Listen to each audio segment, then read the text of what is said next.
Yes, I supported it when it was 9, and they raised it to 12 under the Kiko Pangilinan bill. But then I saw that recently, or not recently, in the past 10 years, the parents do not stop their kids from going out into the streets, those who are 12 to 15 years old, to deliver drugs for the drug lords. Kasi pag dinadampot sila, di papakawalan rin di ba? So, I said, no, this cannot be, because the kids will probably get shot one of these days. So I said, let us make sure that the kids don't get shot by making them responsible, by making sure that if they get caught, they will stay in jail for 2 months, 4 months, 6 months.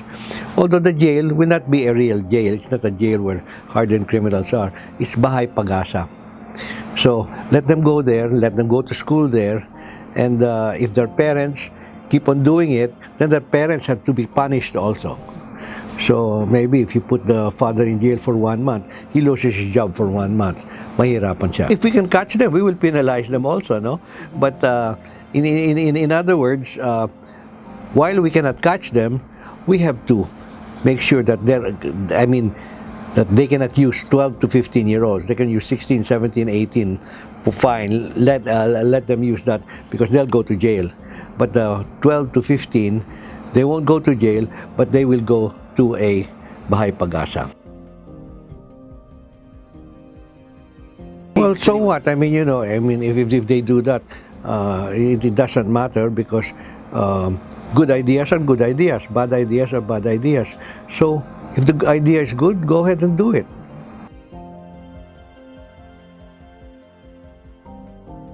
Well, he does have dictatorial tendencies, but they're not so dictatorial that they're impinging on our rights. No, he has not declared martial law all over the country. He has not taken over the government in that sense.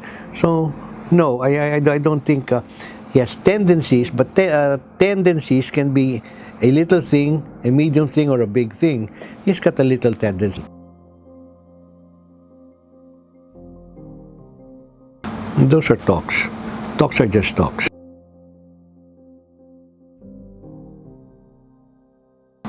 Marami yan I'm supporting of the use of the passage of the land use code.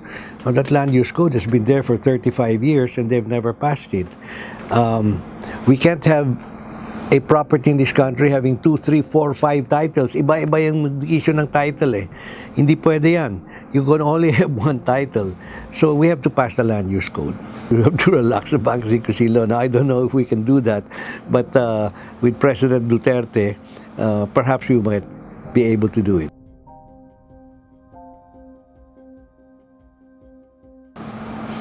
Well, she would be okay, except that she has not returned the money that they stole from the Filipino people. And so I wish they would do that first. Well, she is lying. I don't know why she's lying, but she's lying. She got caught already, so she's just insisting that she graduated, but she didn't graduate. I don't have a college degree, so I'm not in favor of that. But college is just one step. That's the first step. It's a formal education. Then after that, the informal education begins. And so it begins from the time you're 21 up to the time you're 81. You have to keep on studying. When you will have studied already for about 10 years after college, you already know more than anybody else who just studied college and then forgot about everything already.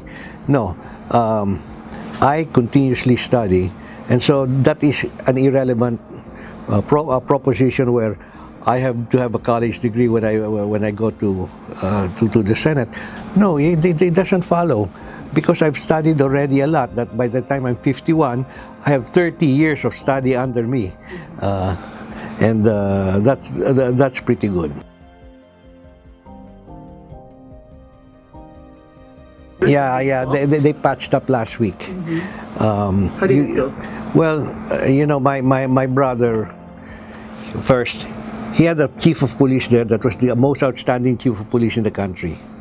Then suddenly Duterte changed him and assigned him somewhere else, and he put a lady policeman there.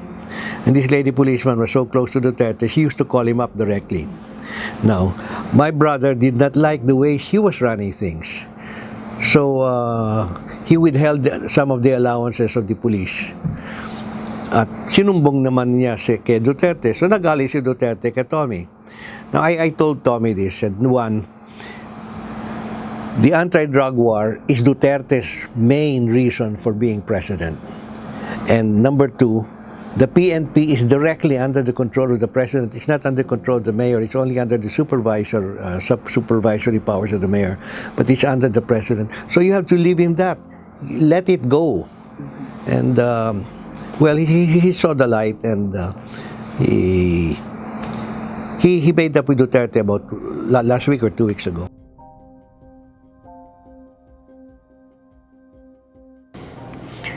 Well, there's quite a few I'd like to see win, and I want to be with in the Senate. Grace Poe is one, and also Bam Aquino.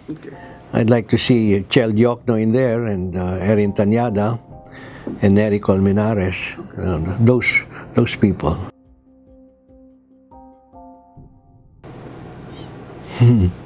I lost it because they cheated me. I mean, what can I say? But I moved forward already.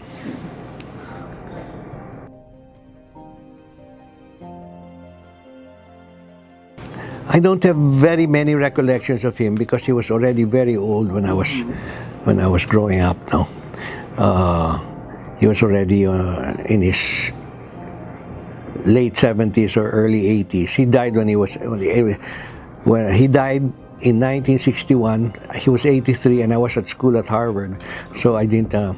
I really didn't get too close to him, and besides, he was hard of hearing.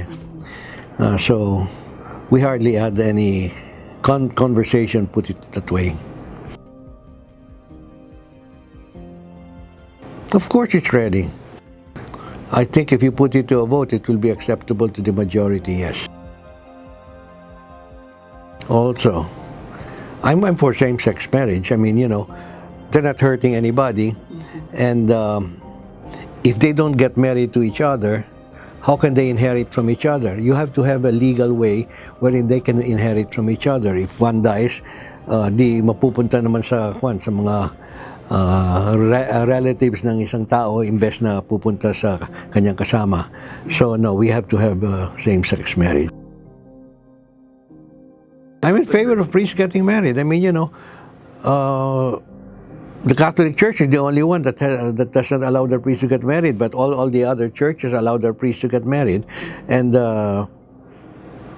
it doesn't detract from their duties. So we should allow priests to get married. That's silly. Well, we're going to have to change everything. We're going to have to change not only our addresses, our telephone numbers, everything has to be changed to Maharlika. And, America was named after Amerigo Vespucci, a nothing Italian discoverer. So, what's wrong with being named after Philip II of Spain? Of course, Philip II was a little bit of a bastard, but still, nandiyan na eh. So, we're already known all over the world as Filipinos. We can't change it to say we are Maharlikans. So it's just too unwieldy to do it.